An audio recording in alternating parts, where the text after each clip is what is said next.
மக்களே இவர் தான் எங்கள் அப்பா அப்படின்னு கெத்தா சொல்லுவேன். இப்போ இருக்க காலகட்டத்தில் எங்கள் அப்பான்னு சொல்கிறதுக்கு சில பேர் வெக்காப்படுறாங்க, வேதனைப்படுறாங்க, துக்காப்படுறாங்க, துயரப்படுறாங்க.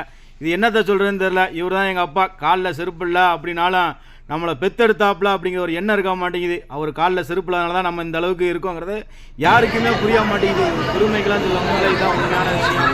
நீடா அவ்வளோ பெரிய நல்லவனான்னு கேட்டிங்கன்னா நான் நல்லவனாம் கிடையாது. நான் சின்ன வயசில் எங்கள் அப்பாவை பயங்கரமாக தொந்தரவு பண்ணியிருக்கேன், எல்லாமே பண்ணியிருக்கேன். அவரோட எடுத்து நான் குடிக்கவும் செஞ்சுருக்கேன். அந்த அளவுக்கு டார்ச்சரில் கொடுத்துருக்கேன். அவர் சொல்கிறத நீங்களே கேளுங்க எந்த அளவுக்கு இருக்காப்புல அப்படின்னு.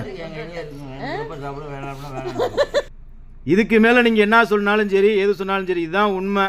அப்பாங்கிறது சாதாரண உறவு கிடையாது. அந்த உறவுக்கு மேலே ஒரு உணர்வு இருக்குங்கிறத புரிஞ்சுக்க மாட்டேங்கிறீங்க. அப்பா இப்படி இருக்காப்புல அப்படி இருக்காப்புல அப்படின்னு நினச்சி அப்பா வெளியில் காட்டாமல் அசிங்கப்படுறீங்க. அசிங்கங்கிறது நீங்கள் நினைக்கணும். உங்களை இந்த அளவுக்கு ஆளாக்குனது அவர் தாங்கிறது உங்களுக்கு புரிய மாட்டேங்குது. எப்போ புரியுமா புரியலன்னு தெரியல. இன்றைக்கி அனைவருக்கும் அன்னையர் தினம் இல்லைங்க, தந்தையர் தின வாழ்த்துக்கள். எங்கள் அம்மா தான் எனக்கு ரொம்ப பிடிக்கும், எங்கள் அப்பாவை அடுத்து தான் பிடிக்கும்.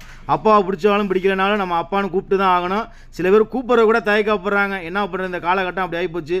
காசு பணத்தெல்லாம் மறந்து சந்தோஷமாக இருக்க கற்றுக்காங்க. எவ்வளோ ஜாலியாக இருக்காப்புல பாருங்க.